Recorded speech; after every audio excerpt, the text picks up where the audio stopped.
Hi dear students, welcome back again after long period।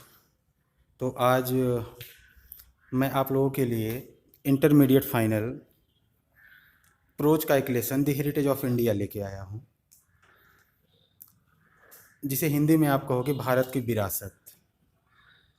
Heritage means होता है विरासत, वह चीज़ जो हमें हमारे पूर्वजों के द्वारा बिना हमारे मेहनत किए हुए हमें अपने आप हासिल हो गई, वही चीज़ें क्या हैं, विरासत होती हैं। तो द हेरिटेज ऑफ इंडिया, भारत की विरासत, इसे लिखे हैं A L Basham.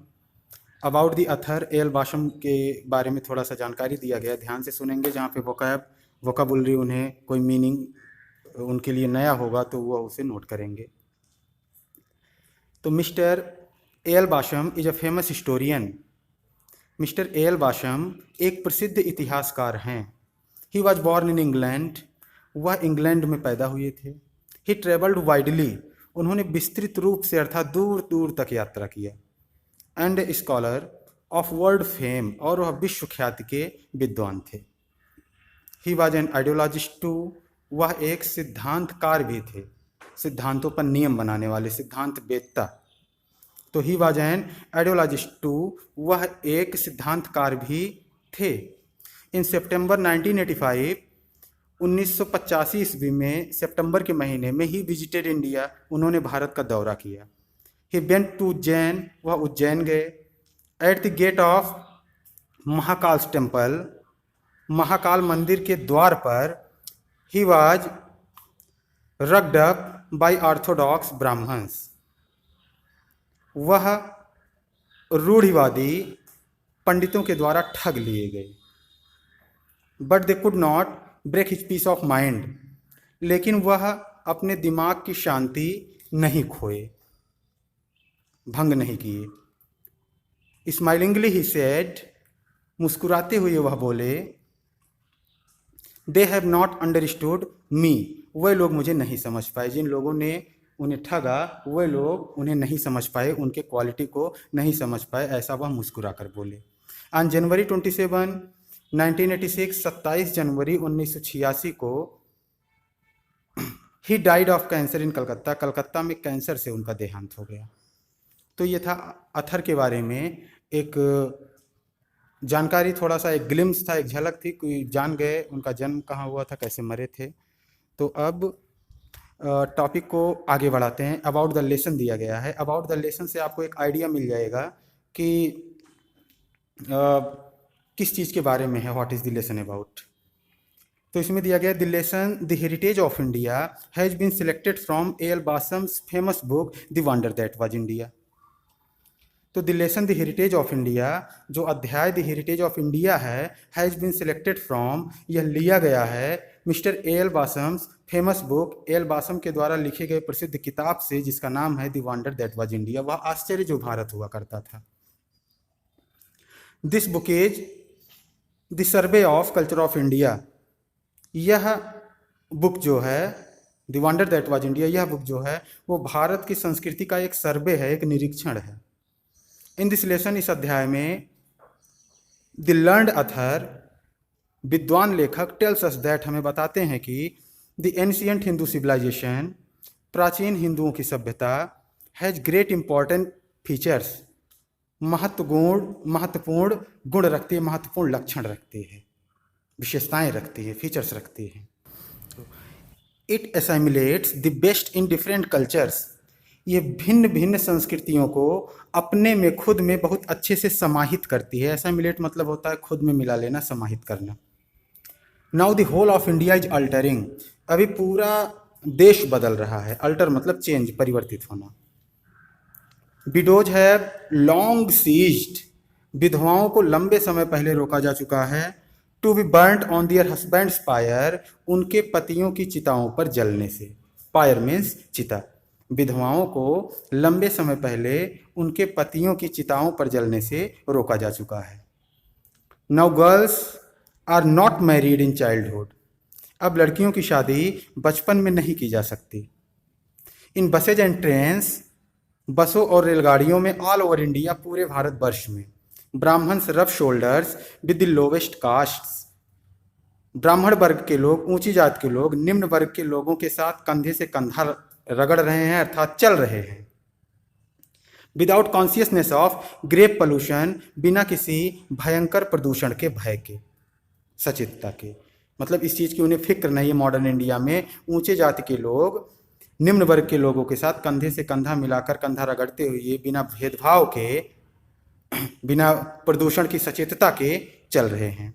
And the temple are open to all by law, और नियमतः मंदिर के द्वार सभी के लिए खोल दिए गए। कास्ट इज वैनिशिंग, जातिवादिता, जात प्रथा समाप्त हो रही है।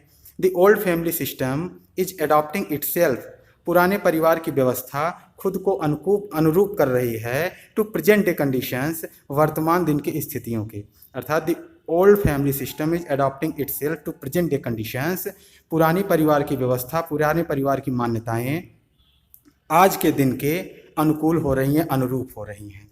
इन द लेसन, इस अध्याय में mister L Basham hopes that, mister L Basham आशा करते हैं कि the Indian culture will never be lost, कि भारतीय संस्कृति कभी समाप्त नहीं होगी।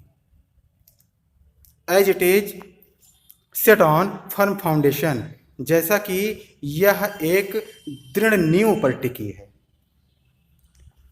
इस अध्याय में मिस्टर एल वाशम आशा करते हैं कि भारतीय संस्कृति कभी भी समाप्त नहीं होगी, जैसा कि यह फर्म फाउंडेशन पे, मजबूत नींव पर सेट ऑन है, ले है, रखी हुई है, स्थिर है। तो ये था लेसन के बारे में एक ग्लिम्स, आपको लेसन के बारे में एक आइडिया मिल गया होगा कि हेरिटेज ऑफ इंडिया में हम लोग क्या पढ़ने जा रहे हैं। भारत की जो विरासत है उसके बारे में बताया जाएगा कि भारत की विरासत क्या क्या है, कौन कौन सी भारत की संस्कृति में ट्रेडिशन, कस्टम जो भी रहे हों उनमें क्या क्या आज चेंजिंग हुई, कौन कौन से थे जो एकदम एंटी सोशल थे, वो चीज़ें डिमोलिश हुई, समाप्त हुई। तो अभी शुरू करते हैं। टेस्ट का पहला लाइन है, Ram Mohan Roy had sounded the theme. Sound the theme मतलब होता है to start a new era, एक नए युग का सूत्रपात करना। तो Ram Mohan Roy had sounded the theme, Ram Mohan Roy ने नए युग का सूत्रपात किया। With his passionate advocacy of social reform, समाज सुधार के अपने प्रचंड वकालत के दम पर। सोशल रिफॉर्म मतलब समाज सुधार, एडवोकेसी मतलब वकालत, पक्ष लेना, और पैशनेट मतलब प्रचंड, और साउंड द थीम मतलब to start a new era, नए युग का सूत्रपात करना, नए युग का शुरुआत करना। तो मैंने बताया भारत के ट्रेडिशन में कुछ चीज़ें थी जो काफ़ी गड़बड़ थी, अभी वो नहीं रही। तो Ram Mohan Roy had sounded the theme with his passionate advocacy of social reform, Ram Mohan Roy ने समाज सुधार के प्रचंड वकालत के दम पर नए युग का सूत्रपात किया। विवेकानंद रिपीटेड इट, विवेकानंद ने भी इसे दोहराया, उन्हें सपोर्ट दिया। With a more nationalist timber, और अधिक राष्ट्रीयता के स्वर में। टिम्बर मतलब स्वर। तो विवेकानंद रिपीटेड इट, विवेकानंद ने भी इसे दोहराया। With a more nationalist timber, बहुत अधिक राष्ट्रीयता की स्वर में। कब ऐसा क्लियर हुआ कि उन्होंने सपोर्ट दिया? व्हेन ही डिक्लेयर्ड दैट, जब विवेकानंद ने ये घोषित कर दिया कि the highest form of service of the great mother, great mother मतलब मदर इंडिया, भारत माँ। तो व्हेन ही डिक्लेयर्ड दैट, जब विवेकानंद ने यह घोषित कर दिया कि the highest form of service of the great mother, कि महान माता अर्थात भारत माता की सेवा की सर्वोच्च अवस्था की बात की जाए वह सोशल सर्विस, तो वो समाज सेवा थी। जब उन्होंने ये स्टेटमेंट अपना दिया तो इसे क्लियर हो गया कि वो राम मोहन राय को सपोर्ट कर रहे हैं, उन्हें दोहरा रहे हैं। तो Ram Mohan Roy had sounded the theme with his passionate advocacy of social reform, Ram Mohan Roy ने समाज सुधार के प्रचंड वकालत के दम पर नए युग का सूत्रपात किया। Vivekananda repeated it with a more nationalist timber, Vivekananda ने भी इसे खूब अधिक राष्ट्रीयता के स्वर में दोहराया। व्हेन ही डिक्लेयर्ड दैट, जब उन्होंने यह घोषित कर दिया कि the highest form of service of the great mother, महान माता के सेवा की सर्वोच्च अवस्था व सोशल सर्विस, समाज सेवा थी। अदर ग्रेट इंडियंस, दूसरे भी महान भारतीय, chief of home was Mahatma Gandhi, जिनके मुखिया महात्मा गांधी हुआ करते थे, developed the theme of social service, समाज सेवा के विषय वस्तु को डेवलप किए, विकसित किए एज ए रिलीजियस ड्यूटी, एक धार्मिक कर्तव्य के रूप में। एंड द डेवलपमेंट कॉन्टिन्यूज, और यही विकास लगातार जारी है अंडर गांधी सक्सेसर्स, गांधी जी के वंशजों के द्वारा। जो हम लोग हैं, अभी भी ये चीज़ चल रहा है, लोग इसे रिलीजियस ड्यूटी समझते हैं। तो यहाँ पे देखे होगे there were many social reformers in India in those days.